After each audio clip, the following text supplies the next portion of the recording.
Nesses primeiros estudos de hoje, eu sinto uma dificuldade de muitas pessoas, principalmente com o Antigo Testamento, mas com o Novo Testamento também, uma dificuldade às vezes não conseguem ler ou não conseguem entender alguns livros bíblicos por falta de conhecimento, muitas vezes falta de conhecimento histórico do que está acontecendo na época. Isso acontece principalmente no Antigo Testamento. Então, nesses primeiros estudos, eu vou dar tentar fazer um background aí, né? Que depois a gente pode construir em cima disso com um pouco mais de conhecimento. Depois que a gente for estudar alguns livros do Antigo Testamento, pelo menos a gente já vai ter essa introdução ao Antigo Testamento e esses livros se tornam um pouco mais compreensíveis. Como a gente está tendo esse privilégio de também material gravado, é um material que fica à disposição de vocês, fica no canal do YouTube, fica no Facebook e sempre pode ser acessado de novo, assistido quando vocês forem ler algum livro do Antigo Testamento, pode recorrer a esse material introdutório e ler com um pouquinho mais de qualidade. O Antigo e o Novo Testamento e a Bíblia, uma comparação que se faz de uma biblioteca, né? Como é que a Bíblia foi organizada, o Antigo e Novo Testamento? E uma das comparações que se usa é com uma biblioteca. Vamos pegar o Novo Testamento, por exemplo. Uma biblioteca, você vai numa biblioteca, você tem lá um setor de ficção, você tem lá um setor de aventura, um setor de livros estrangeiros, né? E assim é uma biblioteca pública e tal. E a Bíblia foi organizada, de certa forma, desse jeito também. Muito organizada por assuntos, por tópicos, né? Então, no Novo Testamento, por exemplo, a gente tem os 4 evangelhos agrupados, Mateus, Marcos, Lucas e João, que falam sobre a vida de Jesus. Depois a gente tem os Atos dos Apóstolos, que é a continuação da história. Depois a gente tem uma outra seção no Novo Testamento, que são as cartas de Paulo, que são todas agrupadas, né? As 13 cartas de Paulo, então formam uma grande seção de livros do Novo Testamento, e todos estão agrupados. Vejam, notem que não é a ordem dos livros não é uma ordem cronológica, não obedece data. Eles realmente estão agrupados por assuntos. Os evangelhos, a continuação, os Atos dos Apóstolos e as cartas de Paulo, todas agrupadas, por mais que elas tenham sido escritas em épocas diferentes, tá? Então o critério não é cronologia, esse depois desse no tempo, mas sim por tópicos, por assuntos, né, por áreas. As cartas de Paulo e depois várias outras cartas, todas agrupadas. Hebreus, Tiago, as cartas de Pedro, as cartas de João, todas agrupadas, por mais que tenham sido escritas em épocas diferentes, tá? Às vezes até em décadas diferentes. Então a ordem não é cronológica. E finalmente o Apocalipse, que é uma literatura apocalíptica, né? Um livro diferente, é o último livro do Novo Testamento. E assim também, eu só dei essa pincelada no Novo Testamento, mas o tópico de hoje é o Antigo Testamento. Então, no Antigo Testamento a gente tem mais ou menos a mesma coisa, tá? Eu excluí agora os do Novo Testamento, ficamos só com os do Antigo Testamento. Como é que é agrupado essa biblioteca do Antigo Testamento? Os primeiros livros são 17 livros históricos, e aí nós temos praticamente uma ordem cronológica, começando lá de Gênesis, né, o início ou os inícios de tudo. Êxodo, Gênesis termina com José no Egito. Êxodo já começa a libertação do povo de Deus do Egito. Levítico, nós temos daí o povo no deserto já e as diversas leis que Deus deu para dirigir aquele povo no deserto. O livro de Números fala dos 40 anos no deserto, né? E tudo, veja que é uma sequência histórica aqui. Números, então, são os 40 anos no deserto, e Deuteronômio são o último livro de Moisés, com os 5 últimos discursos de Moisés antes da sua morte, relembrando toda a lei de Deus até aqui, tá? Daí Moisés morre. Quem é o sucessor de Moisés? Josué. Então veja que é uma ordem cronológica. Josué então assume o lugar de Moisés e guia o povo para dentro da terra prometida, né? Na ocupação da terra prometida. Quando Josué morreu, daí não tem um sucessor. Vem Moisés, depois Josué, mas depois da morte de Josué não tem um sucessor. O povo já estava dentro da terra prometida, a terra já estava dividida, não tem um sucessor. Mas aí Deus precisa mandar os juízes, que são libertadores, porque o povo acaba se desviando completamente, cavando a sua própria ruína, e Deus teve que mandar libertadores, os juízes, né? Então depois de Josué vem o período dos juízes, ainda estamos numa ordem cronológica. Ruth foi uma mulher que viveu na época dos juízes. Depois dos juízes veio Samuel. Samuel foi o último dos juízes. E em Samuel, até aqui não tem rei. Teve Moisés, né? Os 5 primeiros livros são de Moisés, Josué, depois os juízes, mas eles ainda não têm rei. Em Samuel, o povo pede que Deus lhes dê um rei, né? Que eles querem virar uma monarquia. E em Samuel, então, foi o último dos juízes e também foi aquele profeta que ungiu o primeiro rei de Israel, que foi o rei Saul. Então, a partir de Samuel, nós temos o período da monarquia em Israel, período dos reis. Primeiro Samuel fala da escolha do primeiro rei, Saul. Depois vem a escolha de Davi, que também foi ungido por Samuel. Depois vem Salomão, né? Tudo isso está em 1º e 2º Samuel. E depois de Salomão, o reinado se dividiu e daí vem o período dos reis, o reinado dividido, né? Entre Reino do Norte e Reino do Sul. 1º e 2º reis, os vários reis de Israel estão aqui. E 1º e 2º Crônicas é um relato histórico desde Gênesis até o final do período dos reis, né? E a volta do povo para a Terra Prometida. Então vejo que até aqui a gente tem praticamente uma ordem cronológica, mas daí já não obedece mais a ordem cronológica. Esdras, Neemias e Ester são livros históricos, né?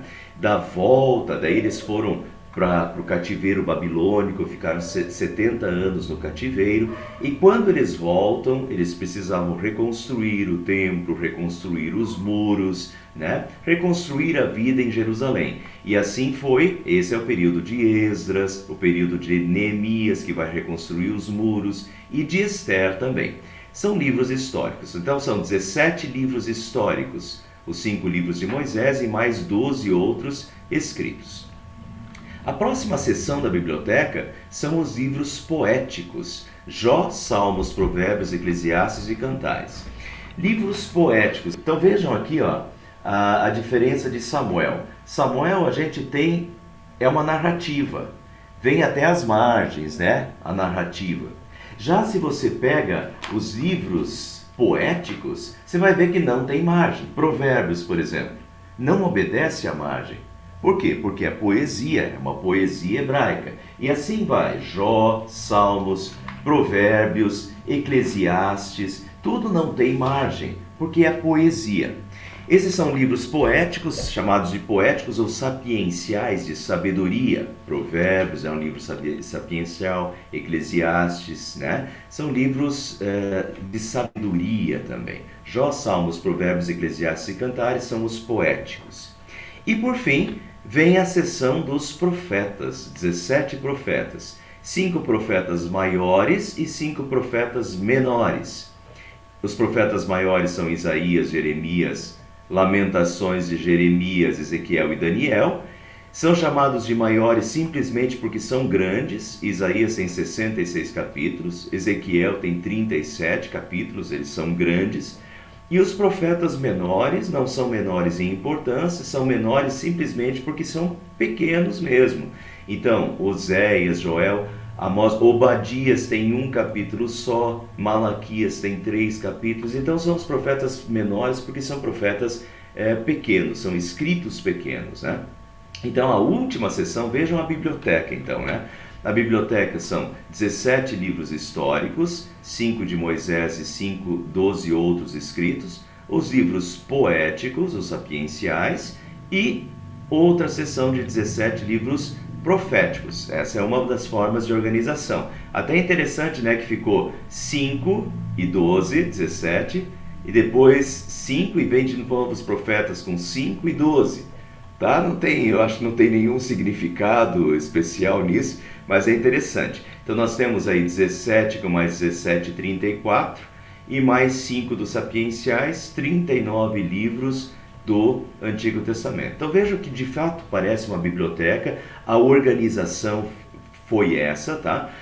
17 livros históricos, 5 livros proféticos agrupados e 17 livros proféticos. Não é o Antigo Testamento todo, não é ordem cronológica. Ele foi montado desse jeito. Inclusive, essa forma de montagem ou de agrupamento dos livros do Antigo Testamento é essa ordem aqui, tá? Esse agrupamento é um agrupamento protestante, é um agrupamento de Bíblia evangélica. Se vocês forem numa Bíblia católica, já vai ter outros livros, os livros que a gente chama de livros apócrifos, né? Então vai ter outros livros na Bíblia católica já. Esse agrupamento aqui é um agrupamento protestante, um agrupamento comum nas Bíblias evangélicas. Quero mostrar para vocês uma outra forma de organização. Vejam que são organizações dessa biblioteca.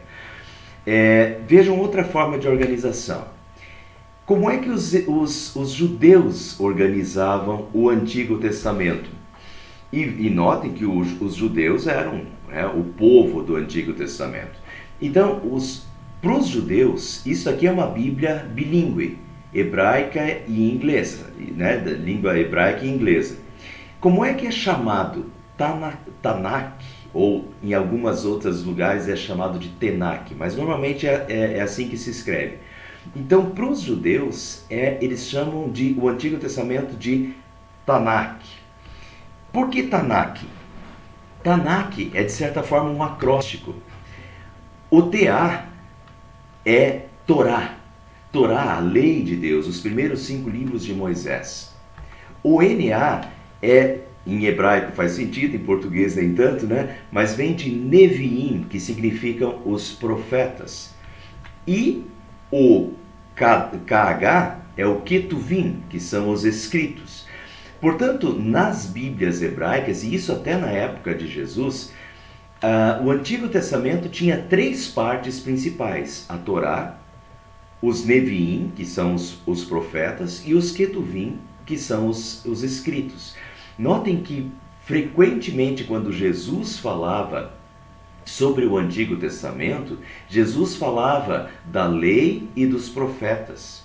E quando Jesus, já depois de ressuscitado, Jesus fala que ele cumpriu toda a lei, os profetas e os escritos dos salmos. Os salmos que são escritos já. Então Jesus, essa era a disposição do Antigo Testamento na época de Jesus, tá? 3 partes: Torá, Neviim, os profetas, e Ketuvim, os escritos. Vejam como é diferente a organização. A Torá é a mesma, os 5 livros de Moisés, Gênesis, Êxodo, Levítico, Números e Deuteronômio, mas vejam como já muda nos Neviim, que são os profetas. Eles classificavam Josué, Juízes, que na nossa ordem é normal, mas daí já pula. Vejam, Josué, Juízes, 1 Samuel e 2 Samuel para eles era um livro só. 1 Reis e 2 Reis, eles era um livro só também, eram considerados os profetas anteriores. Nós chamamos eles de livros históricos, mas para os judeus, eles não eram apenas livros históricos, não é simplesmente alguém contando uma história. Esses livros mostravam o relacionamento de Deus, a interferência de Deus, como Deus agiu, como Deus falou. Por isso eles consideravam também como profetas. Josué, Juízes, Samuel, Reis, é um período de profetas ainda, um período em que Deus está agindo, né? E daí eles vêm uma seção de profetas posteriores, que são Isaías, Jeremias. Notem que Lamentações e Jeremias não entra aqui, porque Lamentações e Jeremias é um livro, um canto fúnebre. Inclusive, a gente não consegue ver isso em português, mas o jeito que Jeremias escreveu Lamentações era um jeito comum da época de fazer lamentações fúnebres, cantos fúnebres para serem cantados em enterros. E Jeremias escreve dessa forma. Então, Lamentações de Jeremias não entrou entre os profetas, ele entra entre os escritos. Tá? E daí vem Ezequiel. Notem que depois de Ezequiel não vem Daniel. Daniel é considerado também um escrito diferente. Por mais que Daniel poderia ser classificado como um profeta, mas Daniel é uma literatura apocalíptica. Daniel é praticamente o apocalipse do Antigo Testamento. Inclusive, se você quer ler o Apocalipse do Novo Testamento, tem muitas linguagens do Apocalipse do Novo Testamento que são linguagens que já apareceram em Daniel. Então, para ler Daniel com qualidade, deveria ler o Apocalipse. Para ler o Apocalipse com qualidade, deveria compreender Daniel. Então, são duas literaturas apocalípticas. Por isso, Daniel é colocado num outro setor, no setor dos escritos também. E daí vem os 12 profetas menores, como nós temos nas nossas Bíblias: Oséias, Joel, Amós, Obadias, Jonas, Miqueias, Naum, Abacuque, Sofonias, Ageu, Zacarias e Malaquias. Todos esses 12 aqui eram agrupados em um livro só. São pequenos, né? O livro não ficava tão grande assim. Mas esses 12 profetas menores eram agrupados em um livro só. Tanto que para os judeus, a Tanakh dos judeus só tem 24 livros, porque tem muitos que são agrupados. Samuel, né, que para nós tem 1º e 2º Samuel, para eles era um livro só. 1º e 2º Reis, para nós, na nossa Bíblia de hoje, para eles era um livro só. Os 12 profetas menores eram um livro só. Então, para eles tinham 24 livros, né? Mas esses daqui eram os Neviim, os profetas. E depois tinham os Ketuvim, que eram os escritos. Entre os escritos estavam os Salmos, os Provérbios, Jó. Interessante esses próximos 5: Ruth, Cantares, Eclesiastes, Lamentações e Esther. Esses 5 livros aqui, eles até hoje são chamados entre os judeus de Meligot. Meligot são livros pequenos. E esses livros pequenos, eles são livros importantes para os judeus porque eles são cantados ou recitados ou lidos em épocas especiais, dentro do calendário judaico. Ruth, por exemplo, é lido na festa dos Pentecostes. Cantares é lido na Páscoa. Eclesiastes é lido na festa da colheita. E até hoje essas datas são lembradas no calendário judaico. Lamentações de Jeremias é lido quando é recordada a destruição do templo. E Esther é lido na festa do Purim, que para nós hoje a gente nem lembra, mas para os judeus até hoje é uma festa lembrada anualmente. E anualmente tem uma data marcada, assim como tem a Páscoa. Muito importante para os judeus. Então notem como esses escritos aqui são livros importantes, né? Livros lembrados, recitados, lidos em grandes festas.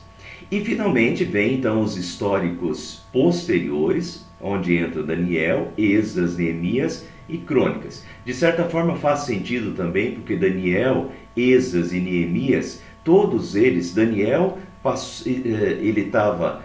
Lembram da história de Daniel, né? Que ele era um jovem que foi escolhido, mas foi lá ser treinado na Babilônia. Então, Daniel estava na Babilônia, Esdras e Neemias era copeiro do rei da Pérsia, Esdras também estava na Pérsia, né? Então, são os estrangeiros já, os que estão fora da sua terra. E Crônicas, que é um relato que busca desde Gênesis até esse período aqui. Então esses são os escritos. Portanto, essas são as 3 partes e a organização para os judeus. Até hoje, para Jesus, na época de Jesus, essa era a organização do Antigo Testamento. E para os judeus até hoje é a Tanakh, né? essa organização é a que vale para o Antigo Testamento até hoje nas Bíblias hebraicas, né? A Torá, os profetas e os escritos. Muito interessante isso, é legal quando a gente percebe isso. Para os judeus, a Torá é o coração, é o principal, é o âmago, é quando Deus dá a sua lei por amor, a lei que dirige, a lei que é a manifestação do amor de Deus pelo seu povo, onde Deus dirige o seu povo, né?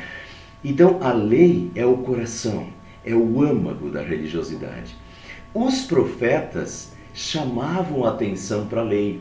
Os profetas faziam o povo perceber o quanto eles tinham se afastado da lei. Os profetas faziam o povo perceber quais eram as vantagens de seguir a lei, de voltar para Deus, né? Então, a Torá, a lei de Deus, é o coração. Os profetas eram aqueles que chamavam de novo para a lei, chamavam para o coração, chamavam para o âmago da religião, chamavam para a lei de Deus. E os Ketuvim eram os escritos, eram o relacionamento individual das pessoas com Deus. Jó, por exemplo, Jó é um escrito. E Jó é uma pessoa que se relaciona com Deus. É o relacionamento de uma pessoa com Deus. E assim, Davi, os salmos são os escritos. E os salmos mostram o relacionamento de Davi com Deus, né? De outras pessoas, os filhos de Corá, relacionamento com Deus. Então nós temos os escritos assim, e isso é bonito quando a gente nota isso, porque se eu perguntasse, e já perguntei isso, se eu perguntasse para você assim, quais são os livros os capítulos da Bíblia com os quais você mais se identifica, provavelmente muitos deles vão ser salmos. E normalmente, o Salmo 23, né? Vejam o Salmo 23, o Senhor é o meu pastor. É relacionamento, é Davi se relacionando com Deus, é como Davi se relaciona com o Pai, né? Então, os salmos são relacionamento. Por isso os escritos, né? A Torá é a lei, é o âmago, é o coração, é a manifestação de Deus. É Deus guiando o seu povo. Os profetas chamam para a fidelidade, mostram a infidelidade, mas chamam para a fidelidade à lei. E os escritos são um relacionamento com Deus. Agora vejam, meus irmãos, o que nós vamos deixar de fora? Vamos deixar a Torá? Vamos deixar de ler a Torá, a lei de Deus? Não, ela é importantíssima, ela é o coração. Vamos deixar de ler os profetas? Não, os profetas nos chamam à fidelidade, mostram os desvios. E os escritos mostram a importância desse nosso relacionamento, mostram diversas histórias de relacionamento, de pessoas com Deus, como Davi, como Jó. E por isso a gente se sente tão próximo desses escritos, né? Porque são relacionamento e nós buscamos esse relacionamento com Deus. Então é interessante também essa disposição, essa organização hebraica, né, da Bíblia hebraica do Antigo Testamento, em Torá, profetas e escritos. E finalmente, nós poderíamos fazer, só não sei se eu indico fazer, tá? Mas a gente poderia também fazer uma organização cronológica. Agora, notem a dificuldade. Já vira uma salada de fruta. Essa seria uma ordem cronológica dos livros. Eu acho que é complicado fazer uma leitura do Antigo Testamento de forma cronológica, mas se alguém conseguir, ela é tremendamente proveitosa. Vejam a moral da história, que agora é uma organização cronológica. Gênesis, e ao lado de Gênesis nós temos Jó já. Jó é do mesmo período, ou talvez até anterior, né? Anterior não, porque Gênesis começa com Adão e Eva. Mas Jó, muitos acham que Jó viveu na época de Abraão. Então, se a gente quisesse fazer uma leitura do Antigo Testamento em ordem cronológica, talvez a gente deveria ler Jó junto com Gênesis, porque é do mesmo período de Abraão, né? Dos patriarcas. Daí nós temos Gênesis, Jó, Êxodo, Levítico, Números e Deuteronômio, né, os 5 livros de Moisés. Josué e Juízes seguem ordem cronológica. Ruth tem que ser lido, porque Ruth é uma mulher que viveu na época dos juízes, então seria lido junto com Juízes. E daí começa o período dos reis, 1 Samuel e 2 Samuel. Quem são os reis? Os reis são Saul, Davi, e agora notem, quando a gente chegasse em 1 Samuel e estivesse lendo o reinado de Davi, a gente deveria ler os Salmos de Davi. Davi escreveu praticamente a metade dos Salmos. Então, vejam como na ordem cronológica a gente daria bem mais trabalho, porque a gente estaria lendo 1 Samuel, leria o reinado de Davi e teria que ler os salmos escritos por Davi naquela época. Na continuação da história, a história continua com Salomão, o filho de Davi. E quando a gente lesse o reinado de Salomão, a gente deveria ler então os livros escritos por Salomão: Provérbios, Eclesiásticos e Cântico dos Cânticos ou Cantares. Né? Vejam que já vira uma salada de fruta. Lê Salomão lá em 2 Samuel e lê os livros de Salomão. Seria proveitoso porque você lê sobre Salomão e vê o que Salomão escreveu. Daí, na continuação, nós teríamos a divisão do reinado. Depois de Salomão, né, depois da morte de Salomão, o reinado se divide em Reino do Norte, Israel, Reino do Norte, e Judá, Reino do Sul. Isso está em 1 e 2 Reis. Então, e aqui é a dificuldade, porque quando nós estivéssemos lendo 1 Reis, a gente deveria, ao mesmo tempo, saber qual profeta falou para qual período e para qual rei. Então, por exemplo, para o Reino do Norte, os profetas foram Amós e Oséias. Quando a gente estivesse lendo 1 e 2 Reis e estivesse falando dos reis do norte, a gente deveria ler os profetas Amós e Oséias. E quando a gente estivesse lendo os reis do sul, nós deveríamos ler Joel, Miqueias, Isaías, Sofonias, Abacuque e Jeremias. Então fica mais complicado, de fato, a leitura. 1 e 2 Crônicas é um resumo desde Gênesis até 2 Reis. Né? Então esse talvez deveria ser lido depois aqui de terminar o livro de 2 Reis. Fora isso, nós temos Jonas, Naum e Obadias, que foram profetas para nações estrangeiras. Lembram lá que Deus mandou Jonas para Nínive, ele não foi engolido pela baleia, foi vomitado na praia de Nínive. Então Jonas foi para Nínive, são profetas para as nações estrangeiras. E depois de 2 Reis termina com o povo sendo exilado, com a destruição de Jerusalém. Por isso vocês podem notar que aqui embaixo tem Lamentações. Aqui termina o período dos reis de Israel, termina com Jerusalém, com o Império Babilônico, Nabucodonosor invadindo Jerusalém, deportando a população para a Babilônia, destruindo o templo, destruindo os muros, e daí vem Lamentações de Jeremias sobre a destruição de Jerusalém. E eles ficaram 70 anos no exílio. E nesses 70 anos do exílio, teve profetas. Ezequiel foi levado para o exílio.